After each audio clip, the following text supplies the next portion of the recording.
Bueno, ¿qué cosas tienes que saber para pedir una hipoteca? Mira, mi nombre es Lucas y tengo 30 años y acabo de firmar mi primera hipoteca. Este vídeo no es un vídeo de un especialista, no es un vídeo de un técnico, es un vídeo de un chaval que ha pedido una hipoteca con su pareja y que nos hemos vuelto locos para entender qué cosas había que hacer, dónde había que hacerlas, cuánto había que pagar, en fin, todas estas cosas que si tú has llegado a este vídeo y te preocupa el tema de una hipoteca, pues espero podértelas resolver. Lo primero que tienes que saber es que nosotros hemos firmado una hipoteca de un piso que es un piso de obra nueva, es decir, nosotros compramos sobre plano y puede que haya alguna diferencia que desconozco si lo que quieres es comprar un piso de segunda mano. Antes de nada, tengo que explicarte cuáles son los tipos de hipoteca que hay. Y hay tres: hipoteca tipo fijo, hipoteca mixta y hipoteca variable. Conozco mucha gente que se decanta por un tipo de hipoteca, conozco mucha gente que se decanta por el otro tipo de hipoteca.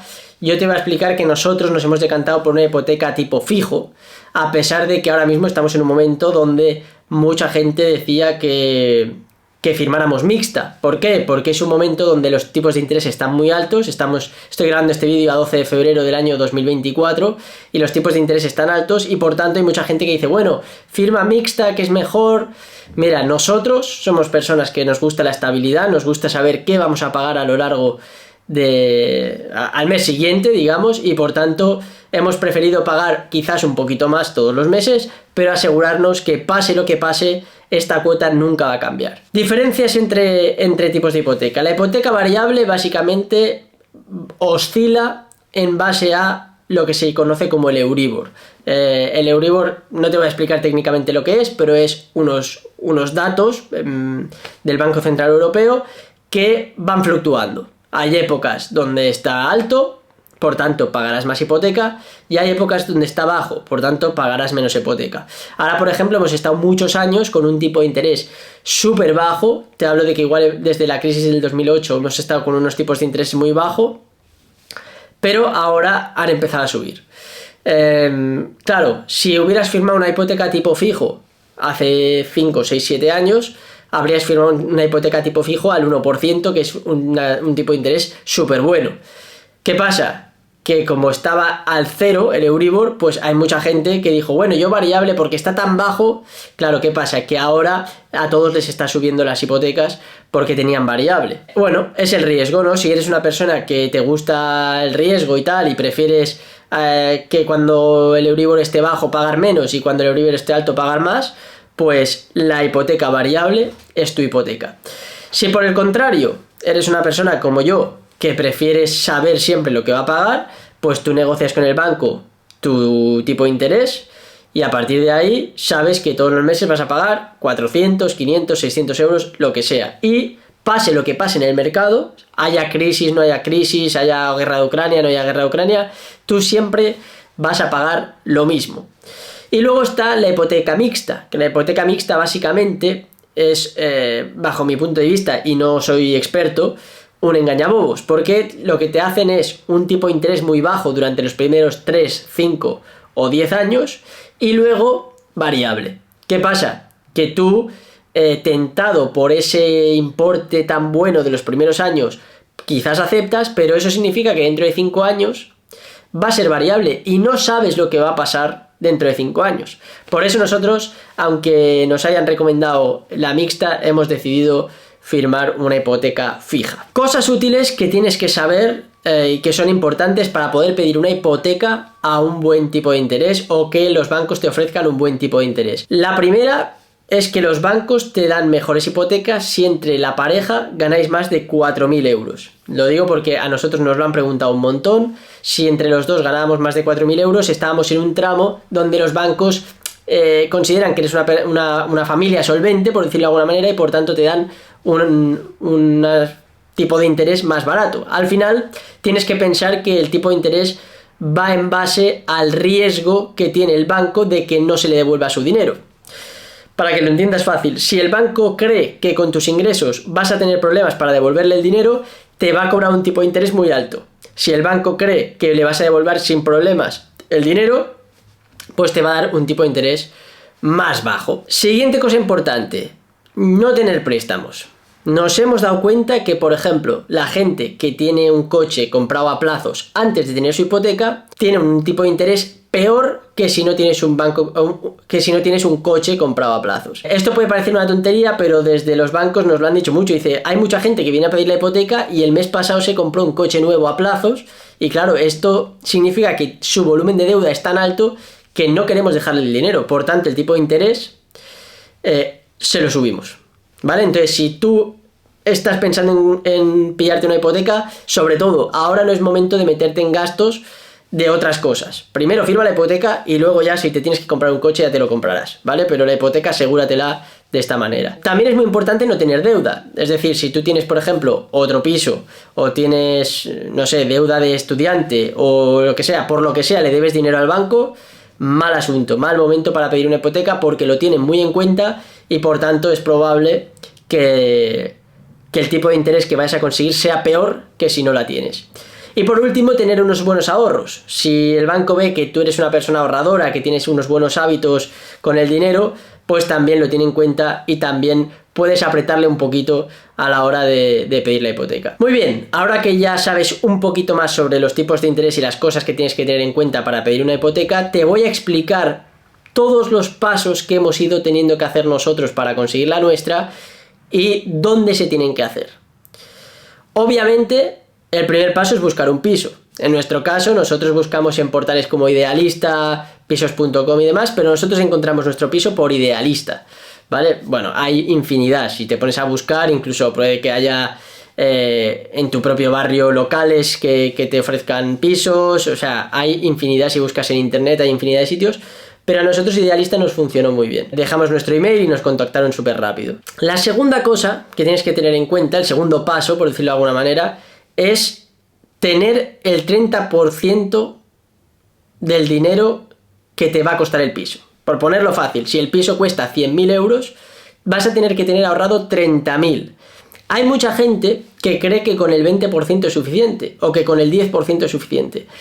En nuestro caso ha sido el 30%, no porque nos pidieran el 30% de entrada, sino porque en principio para darte la hipoteca te piden el 20%, pero hay un 10% de impuestos que se le suman a ese 20% y que el banco no te va a pagar. A nosotros nos sorprendió, lo tuvimos que pagar obviamente porque ya estábamos metidos en el proceso, pero que lo sepáis, en algún momento del proceso vais a tener que pagar, aparte del 20% inicial para que te den la hipoteca, un 10% de impuestos. Esto es importante. Muy bien, una vez has encontrado un piso que te gusta y ya sabes que tienes un 30% del importe de ese piso ahorrado para poder conseguir la hipoteca, vas a tener que empezar a buscar la hipoteca. Esto es un mundo. Es un mundo. Yo me he tirado meses negociando con diferentes bancos, buscando en diferentes aplicaciones, trabajando con brokers y bueno, te voy a contar mi experiencia tal cual. Mira, yo me he ido a contactar, a pedir hipotecas en oficinas. Lo peor. Las peores condiciones las vas a encontrar en las oficinas. Entonces no te lo recomiendo. Segundo, pedir hipotecas a través de los bancos online. Es decir, tú entras al banco y les pides una hipoteca, que te tasen una hipoteca online.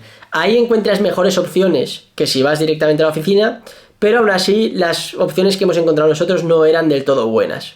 Quizás con Openbank fue la que mejor, pero el resto de bancos nada. Y luego está la opción de los brokers. ¿Qué son los brokers? Los brokers básicamente son empresas que se dedican a conseguir hipotecas para los bancos y como le consiguen mucho volumen de hipotecas, básicamente lo que hacen es conseguir apretan a los bancos y les consiguen mejores condiciones. Yo en mi caso me puse en contacto con varias, me puse en contacto con iAhorro, me puse en contacto con Trioteca, me puse en contacto con Rastreator. Y la que más me gustó fue Rastreator y fue con la que hemos trabajado nosotros. Y nos han conseguido muy buen... lo mejor que nos ha conseguido nos lo ha conseguido Rastreator, ¿vale? Para que os hagáis una idea, nosotros en el banco que finalmente firmamos, nos habían ofrecido un 3,8, ¿vale? Fijo, sin bonificaciones. Y al final... a través de Rastreator hemos conseguido un 2,8 sin bonificaciones, lo que es una diferencia abismal entre una cosa y la otra. Por tanto, estamos muy contentos con Rastreator. No es una publicidad, pero lo digo porque la verdad que a nosotros nos atendieron muy bien. La persona que estuvo al otro lado del teléfono nos trató súper bien, tuvo constantemente ofertas y propuestas de diferentes bancos y estamos muy contentos, y lo digo abiertamente. Debo decir que Rastreator fue gratis para nosotros, no pagamos nada, es el propio banco el que le paga a Rastreator por conseguir la hipoteca y por tanto no pierdes nada por trabajar con ellos. Eso sí, tienes que tener en cuenta que solo puedes trabajar con un broker. Es decir, si tú por ejemplo hablas con iAhorro, con Trioteca, con Rastreator, con yo que sé quién, tienes que elegir a uno, porque estos lo que hacen es ponerse en contacto con el banco en tu nombre. Pero solo el primero que se pone en contacto con ese banco es el que el banco le va a dar una oferta. Si después quieres probar con otro broker porque no te gusta cómo está trabajando el que has elegido, lo que sea, que sepas que no van a poder conseguirte ofertas. Solo un broker puede trabajar con los bancos. Es decir, tú puedes conseguir una oferta de, por ejemplo, me lo invento, del Banco Santander con el broker, y una si vas tú directamente a la oficina, por ejemplo, o pides tú por internet. Es decir, puedes pedir tú y un broker, pero no tú y 4 brokers. ¿Se entiende? Vale. ¿Qué más? Bueno, una vez ya tienes más o menos clara la hipoteca que vas a hacer, o empiezas a tener diferentes opciones, lo normal es que tú hagas una reserva del piso y pagues las arras, ¿vale? Esto suele ser aproximadamente un 10% del valor total. O sea, de ese 30% que tienes que pagar, aquí te gastas un 10%. En nuestro caso, al ser un piso de obra nueva, nos lo hicieron de la siguiente manera. Hicimos un pago inicial del 10%, luego durante 2 años hemos estado pagando otro 10% en pequeñas cuotas mensuales, ¿vale? Es decir, pegas un pago bastante gordo del 10%, si el piso vale 100.000 euros, imagínate, pues son 10.000, luego los otros 10.000 para hacer el 20% los pagas mes a mes, imagínate, pues durante 2 años 500 euros al mes, o lo que sea, y luego al firmar la hipoteca pagas el otro 10% otra vez de golpe, ¿vale? Esto es en obra nueva. En obra, o sea, en pisos de segunda mano no lo sé si es exactamente igual, pero nosotros, la ventaja que tiene comprar obra nueva es que puedes fraccionarte un 10% durante 2 años y no tienes que meter todo el desembolso de golpe, con lo cual a nosotros nos facilitó bastante el poder pagar esa entrada del 30%. Obviamente, como cuando tú das las arras no tienes todavía firmada la hipoteca, porque ese 10% lo pagas de tus ahorros, es importante que cuando las firmes tengas una cosa que se llama arras sujetas a hipoteca o algo así, que básicamente lo que dice es que si finalmente el banco no te da la hipoteca, tú puedas recuperar tu dinero. Tú puedas, o por lo menos gran parte de tu dinero, quizás tienes una pequeña penalización, pero que puedas recuperar gran parte de tu dinero, porque si no hay esa cláusula, imagínate que luego vas al banco y no te dan la hipoteca por lo que sea, pues estarías bastante jodido porque perderías el 10%, que es un pastizal. Muy bien, ahora imagínate que ya has hecho ese paso, ya has hecho las arras, ya has pagado la reserva, ya estás a punto de firmar la hipoteca y tienes que hacer la tasación del piso, ¿vale? La tasación básicamente es que va un profesional y dice cuánto vale tu piso en realidad por un tercero, ¿vale? Esto puede ser que, por ejemplo, si los precios están muy altos, tú hayas pagado un piso a 100.000 euros, pero venga el tasador y diga, no, tú has pagado 100.000 euros porque ahora el mercado está como está, pero este piso en realidad tiene un valor de 80.000. Bueno, pues te tasarán el piso por debajo del precio de compra.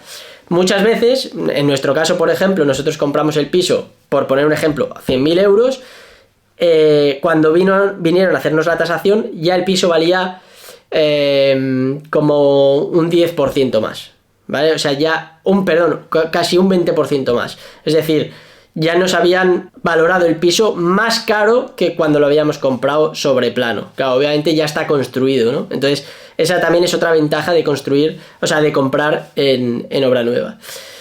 ¿Qué más? Importante, la tasación, muchas veces el propio banco te dice que te la hacen ellos, pero esto tiene trampa, porque si finalmente tú no firmas la hipoteca con ellos, lo que van a hacer es que no puedas utilizar esa tasación en el siguiente banco al que vayas. Por tanto, te recomiendo que puedas hacer una tasación libre, ¿vale? Hay empresas que trabajan con todos los bancos. Hay una que me parece que se llama Tinsa, que esta funciona bastante bien, y si, por ejemplo, nosotros la hicimos con un banco, pero le pedimos expresamente que fuera y le preguntamos si la tasación nos iba a servir para el resto de bancos, y nos dijeron que sí. Nos pasaron incluso una lista de los bancos que trabajaban con esta compañía y por tanto no hubo problema. Vimos que prácticamente las compañías que estábamos pidiendo la hipoteca y que estábamos dudando entre 3 o 4 bancos, esos 3 o 4 bancos trabajaban con esta compañía y por tanto dijimos, ok, adelante. Pero es importante porque si no, a lo mejor haces la tasación, finalmente no firmas con ese banco y luego te vas a otro banco y tienes que volver a pagar la tasación. Y por lo menos aquí en Barcelona son unos 300 euros, con lo cual es un problema. Es más, nosotros, una vez firmamos la hipoteca, como hicimos la tasación con el banco que finalmente firmamos la hipoteca, nos han devuelto la tasación. Es decir, estos 300 euros nos los han devuelto y no, por tanto no los hemos pagado en realidad. Entonces ya tienes todo, ya tienes la tasación, ya tienes todo y ahora ya puedes pedir lo que se llama la FEIN, ¿vale? ¿Qué es la FEIN? La FEIN básicamente es la oferta formal del banco, con todas las cláusulas y todas las condiciones, ¿vale?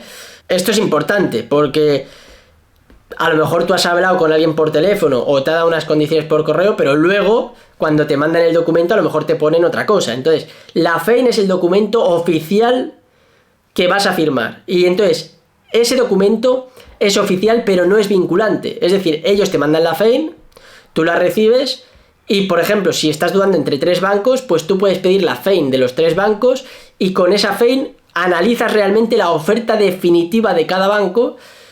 Y creo que tiene una vigencia de como unos 3 meses y tienes 3 meses para decidirte por uno, por el otro, por el otro.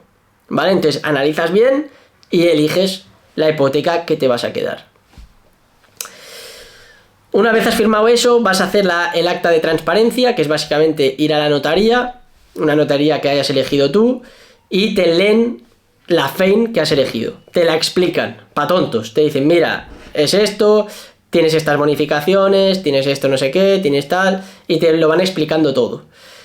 Tú, si lo has entendido, firmas el documento, y esto por ley es obligatorio para que no te pueda engañar el banco, ¿vale? El notario, como lo eliges tú, se supone que no te va a engañar, y entonces esto es importante. La verdad que es bastante... Si estás un poco enterado de lo que has firmado, pues no vas a tener nada nuevo, pero si eres una persona que a lo mejor no te enteras mucho, pues va bien porque esa persona te va a explicar, mira, aquí pone que si no pagas vas a tener esta penalización, aquí pone que si tal vas a pasar cual, y entonces te lo explican todo. Si estás de acuerdo, tiras adelante. Entonces se busca un día para firmar el contrato de compraventa, firmas, te dan las llaves y pagas el importe de la hipoteca. El banco ya te habrá metido, una vez firmas la FEIN, el acta de transparencia, el banco ya aprueba que te va a dar el dinero. El día de la firma, el banco te mete el dinero en la cuenta, tú vas a firmar y das el dinero más el 10% de tus ahorros para formalizar la compraventa. Y a partir de ese momento tienes las llaves y obviamente eres a partir de ese momento propietario y ya tienes a partir de ese momento una deuda de 30 años con el banco. Pero bueno, es lo que todos queremos y en nuestro caso pues lo hicimos de esta manera. Además, tienes que tener en cuenta que, por ejemplo, a nosotros el día de la firma nos cobraron también 5.000 euros en concepto de provisión de fondos, que sirve para pagar pues diferentes trámites que hay que pagar en este tramo final, para gestoría, no sé qué, impuestos de dada de alta de no sé qué, no sé cuál. Bueno, parece ser que normalmente no gastas estos 5.000 y te devuelven una parte. A nosotros de momento no nos han devuelto nada, pero que sepáis también que vais a tener ese gasto de 5.000 euros extra en ese momento. Creo que hasta aquí lo he podido explicar todo más o menos bien, creo que está más o menos claro. Lo único que faltaría y lo único que os diría es, para cerrar el vídeo, consejo final, tip final, es que hay 2 cosas que tenéis que intentar luchar. Obviamente va a depender mucho de vuestra condición económica y de lo interesante que le resultéis al banco, pero hay 2 cosas que son muy importantes que luchéis. Una es la amortización anticipada, que la podáis tener al 0%, ¿vale? Esto significa que si algún día, yo que sé, os toca la lotería y queréis pagar la casa de golpe, no os cobren los intereses, por tanto salga más económico. La amortización anticipada siempre es un ahorro. Para que os hagáis una idea, alguien que va haciendo amortizaciones anticipadas puede llegar a ahorrarse 20.000 euros o 25.000 euros o 30.000 euros de la hipoteca. Entonces es importante que en la medida de lo posible lo podáis resolver al 0%. Y la otra cosa importante que tenéis que tener en cuenta es que cuando hablamos del TIN, o sea, del tipo de interés y las bonificaciones, tenéis que intentar conseguir el mejor tipo de interés sin bonificaciones. Te voy a explicar muy fácil un ejemplo. Si a mí, por ejemplo, un banco me da un 3% de tipo de interés sin bonificaciones y otro banco me da un 2,6% con seguro del hogar, seguro de vida y alarma, al final voy a estar pagando más en el que me da el tipo de interés más bajo. Y además estoy pagando un seguro que no es el seguro correcto, no es el seguro que quizás a mí me conviene, es el seguro que me meten sí o sí y que probablemente no te va a cubrir nada. O sea, vas a tener muchos problemas con ese seguro, vas a tener una alarma con un sobrecoste, mucho más cara de lo que te costaría en el mercado, y por tanto yo siempre recomiendo, intento que las personas que me han preguntado durante este proceso, yo os he dicho, intentar negociar siempre sin nada. Es decir, a ver cuál es el tipo de interés mejor que consigues sin bonificaciones. Como mucho la nómina. Como mucho la nómina. Claro, nosotros, por ejemplo, hemos conseguido que solo por tener la nómina nos bajen 0,75 el tipo de interés. Claro, esto es interesante porque la nómina me da igual tenerla en un banco que en otro y me rebaja un 0,75. Sin embargo, hay otros bancos que para bajarme este 0,75 me pedían seguro del hogar, seguro de vida y alarma. ¿Entendéis? Entonces, yo siempre os recomiendo que lo miréis, que no os dejéis llevar por el número gordo del tipo de interés, que te digan, no, está el 2,6, ya, pero ¿cuántas bonificaciones? ¿Cuántos seguros voy a tener que pagar? ¿Vale? Tenerlo en cuenta. Si tenéis alguna duda, me lo dejáis en los comentarios y voy a intentar ayudaros en lo que me sea posible, en lo que pueda, y espero que este vídeo haya sido de ayuda. Un abrazo y que vaya muy bien. Y suerte con la búsqueda de vuestro nuevo piso.